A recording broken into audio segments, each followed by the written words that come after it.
గుంతల రహిత రోడ్లే లక్ష్యంగా కూటమి ప్రభుత్వం అడుగులు వేస్తుంది. ప్రభుత్వం ప్రతిష్టాత్మకంగా చేపట్టిన మిషన్ ప్యాట్ హోల్ ఫ్రీ పనులు జిల్లా వ్యాప్తంగా ముమ్మరంగా జరుగుతున్నాయి.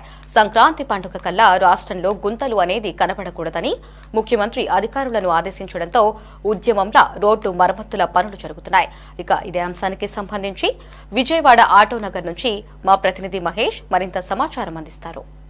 లేని రాష్ట్రం చేస్తానని చెప్పి కూటమి ప్రభుత్వం ఏర్పడిన తర్వాత చంద్రబాబు ఏదైతే హామీ ఇచ్చారో ఆ హామీ అమలవుతున్న నిదర్శనం ఈరోజు విజయవాడలోనే కనబడుతోంది. అందులో భాగమే ఈరోజు విజయవాడ ముఖ్యంగా ఆటోనగర్ ప్రాంతం అంటేనే అతిపెద్ద లారీలు, మార్కెట్ యార్డు, హెవీ ట్రక్లు మరియు కమర్షియల్స్ వాహనాలు తిరుగుతూ ఉంటాయి. అటువంటి ప్రాంతం సైతం కూడా గుంతలను పూడ్చే విధంగా తారు రోడ్లను ఎప్పటికప్పుడు పూర్తి చేస్తున్న క్రమం అయితే కనిపిస్తోంది.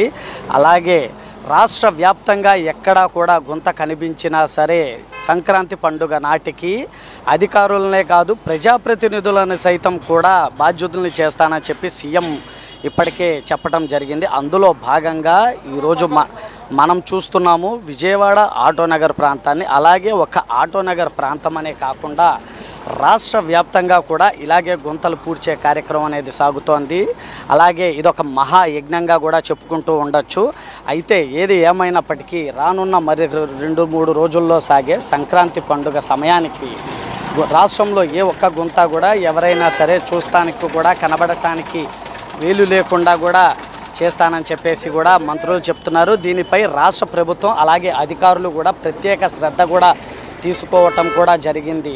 అందులో భాగంగానే ఈరోజు విజయవాడ చూస్తున్నాం. అలాగే రాష్ట్ర వ్యాప్తంగా ఏ ఒక్క హైవేలో కానీ నగరాల్లో అలాగే గ్రామాలలో కూడా గుంతలు లేని రాష్ట్రాన్ని పరిచయం చేస్తానని చెప్పి చంద్రబాబు ఇప్పటికే హామీ ఇవ్వటం కూడా జరిగింది.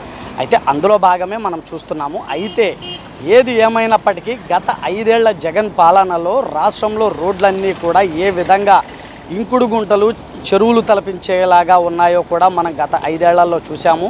అటువంటి దానికి రాష్ట్రాన్ని భిన్నంగా మార్చాలని చెప్పేసి కూటమి సర్కార్ సవాల్గా తీసుకుని మరి ఈ కార్యక్రమాన్ని తీసుకుంటున్న విషయం కూడా తెలుస్తోంది. కెమెరా పర్సన్ నానితోటి జర్నలిస్ట్ మహేష్, ఆటోనగర్, విజయవాడ నుంచి.